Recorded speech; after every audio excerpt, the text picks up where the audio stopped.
Arrest కాలేదు అంటే సుప్రీంకోర్టుకు పోయి స్టే తెచ్చుకుంటే అరెస్టు కాలేదు.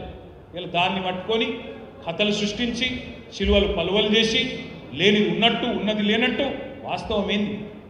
ఎవరితోనున్నారు? ఇదే రాహుల్ గాంధీ, ఇదే రేవంత్ రెడ్డి.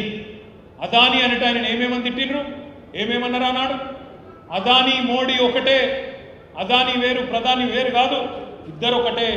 అదానీ దోసుకొని సొమ్ము 609వ స్థానం నుంచి 2వ స్థానానికి ఎదిగిండు, మొత్తం ప్రపంచంలో 2వ కుబేరుడు అయ్యిండు. దానికి కారణం మోడీ. అదానీ దొంగ, ఆయన మీద జేపీసీ ప్రోబ్ వేయాలి, స్కామ్ ఇదంతా అన్నోళ్ళు వీళ్ళే. ఆనాడు రాహుల్ గాంధీ గారు ఏం మాట్లాడినరో ఇలా రేవంత్ రెడ్డి గారు ఏం చేస్తున్నారో ఒకసారి చూడండి. अदानी जी और मोदी जी एक हैं और देश का पूरा धन एक व्यक्ति के हाथ में जा रहा है। Airport, ports, defence, infrastructure, storage, agricultural storage, सेब, हिमाचल प्रदेश में सेब, कश्मीर में सेब, पूरा का पूरा धन एक व्यक्ति के हाथ में जा रहा है। और जब हम प्रधानमंत्री से पूछते हैं ये 609 से 2 कैसे पहुंचा, बस ये बता दीजिए रिश्ता क्या है, हमारी पूरी की पूरी स्पीच एक्सपंज हो जाती है। खारगे जी की पूरी स्पीच एक्सपंज हो जाती है। अदानी जी के बारे में हिंदुस्तान के पार्लियामेंट हाउस में सवाल नहीं पूछा जा सकता।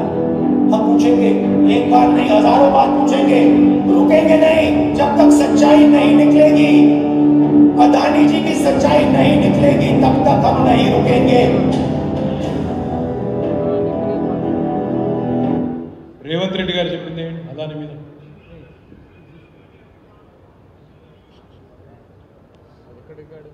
దోపిడీ మీద భారతీయ జనతా పార్టీ ఎప్పుడు ఒక మాట చెప్తుంది, డబుల్ ఇంజిన్ సర్కార్ అని.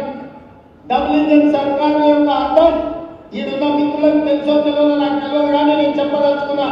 डबल इंजन का मतलब अदानी प्रधानी, एक इंजन अदानी दूसरे इंजन प्रधानी, एक इंजन अदानी दूसरे इंजन प्रधानी तीसरे इंजन रेवंत रेड्डी।